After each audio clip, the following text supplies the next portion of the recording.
Well, hello there, and welcome to your Columbus State University Fall 2020 online communication class. My name is Dr. Vernon Humphrey. This is just a short introduction video, tell you a little bit about me. That's all it is. So first of all, I'm going to have to ask you to excuse the mess behind me. I'm in the process of renovating my basement, and so everything's cluttered. But such is life. Hopefully you'll see improvement as time goes on. What about me? Let's see. Well, I am married. I have 3 children. I have 6 grandchildren. I am 60 years old, or 60 years young. I spent 20 years in the Army repairing medical equipment. I went to Columbus State for my bachelor's degree in communication. I started taking a counseling class, and I figured out that as an old soldier and a father, I didn't have the empathy to be a good counselor because it was like, get over it. Y'all ever seen those Geico commercials with the drill sergeants, the counselor? Yeah, that was me. Let's see, what else about me? I went to University of Louisiana Lafayette and got my master's degree in communication. I specialized in intercultural and organizational comm. I went to University of Southern Miss and I got my PhD. I specialized in intercultural and interpersonal communication. My dissertation, I interviewed 13 couples that were both sighted when they got together. Now one's blind.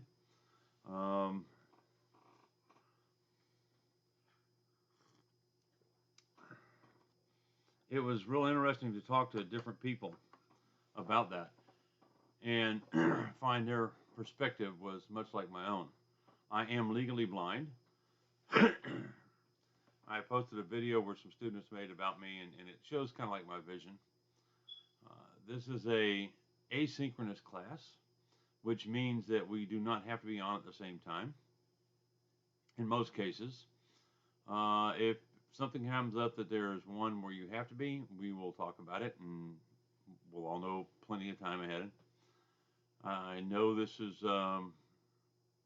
different for some of you, but I've taught this class online before, and 100% online, it's no big deal. We can get through this. My objective is to get you to believe in yourself, because a lot of this has to do with, I also teach Communication 110 public speaking, and in that course, if I taught math, I teach you some formulas. If I taught history, I teach you some dates. But when you talk about communication, you need to teach people to believe in themselves. Because when you are communicating with other people, if you don't sound sure of yourself, more often than not, they are going to doubt you. So the objective of this class is to get you to believe that you can do this. The objective of this class is to bridge those gaps and help you understand the mistakes that you've made in communicating, improve listening. Listening is a very important skill in communication. My wife loves to watch those judge shows and those cop shows and forensic files and all. I think she's trying to get rid of me and figure out how to do it without getting caught. But one of her favorite characters is Judge Judy. And Judge Judy says you have 2 ears and 1 mouth because you should listen twice as much as you talk. If we don't listen to our interpersonal partner or our group partners or our organizational partners, then we aren't getting the full message. And more often than not, I mean, if you think about it, back when mom was chastising you or your parent was chastising you, you weren't listening necessarily to what they were saying, but you were listening to, or you were thinking, what you were going to say next. So it's a hard habit to get out of. It's a hard habit to get out of planning your next move, much like a chess game, and actually listening to whoever you're talking to find out their perspective, and then figuring out what you want to say. In class, I much prefer teaching in class, but in class, I often start with a tube of toothpaste, much like this one right here, and I give, well, there it is. I give them, I have the class form little groups, And I said, okay, your first objective is to figure out how fast you can get all the toothpaste out of there. And I start my watch. I say, okay, go. And I start my timer on my clock. And the first one done says done. And I said, okay, that was the first part. Now the second part is put it back. And they all kind of look at me and they try to stuff it back in. And you can't put it back. Words are the same way. If you say something, it's not going back. I'm sure all of you can think of times that you have said something that later you regretted saying. So communication is an art, and it's a dynamic art. It's not static. You know, it happens all the time. And whether you say something with your words or you say something with nonverbal expressions, you know, don't roll your eyes at me if you heard that, or if you had it done to you. You know, you say something and you could just look at the expression on whoever you're talking to's face that you know they think you're full of crap.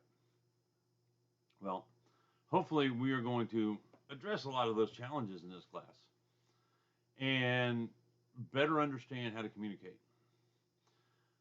In the syllabus, you have my email address, you have my phone number. I will be posting videos throughout the semester. I'll post my lecture notes. I will post PowerPoints on occasion.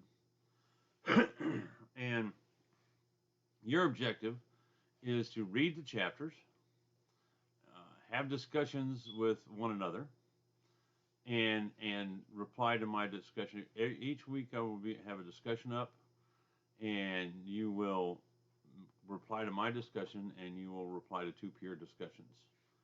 Those are worth 50 points for your reply and 25 for each peer. You can miss 2 of them during the semester and still get full credit. We'll have regular tests. I give open book tests. My theory on that is pretty simple.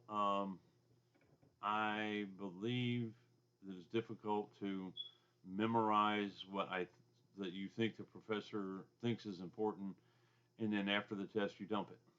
I want you to learn this stuff, and when you don't know the answer, I want you to find it, because that's what happens in the real world. Hopefully, you're not going to have any problems with this. I would recommend that you don't wait to the last minute, because you are dependent on technology. And you know, if you email me the next week and say, "Look, Professor Humphrey, I didn't do a post last week for the discussion because we didn't have any power." Okay, did you not have power all week, or did you not have power at 11 o'clock Sunday night when it was due for your 2 peers? Don't wait till the last minute. Don't wait till the last minute to take your test. Don't wait till the last minute to submit something, because if you do, I told you earlier, I didn't have any empathy. I was a bad counselor. If you had plenty of time to get it done and you did not manage your time, it's not my problem. If you miss an assignment because of the pandemic or family member sick or something like that, don't wait till the last minute. Email me and let me know what's going on. If you email me when it's happening and let me know, then I can work with you. If you wait 2-3 weeks later into the semester and say, well, I didn't get those weekly postings done, is there any way I can do them because I really need an A? I'm going to say no. It's pretty simple. You had time. Don't come up at the last minute. This type of course is a lot on you. I will do everything I can to help you along the way, but you're going to have to do what you can to help you along the way too. All right. Thanks for listening. Introduce yourself online. Read my posting online. There's more details about who I am. A little video about me and some students made, and we'll get on with this. The syllabus is posted on CougarView. If you have any problems getting on CougarView or anything else, email me. We'll see what we can do, and we'll make this thing happen. All right. Looking forward to it. I would really love to meet you all face to face. We can't do that this time, but maybe someday. With that said, y'all take care, and I'll see you next week in another video. Bye-bye.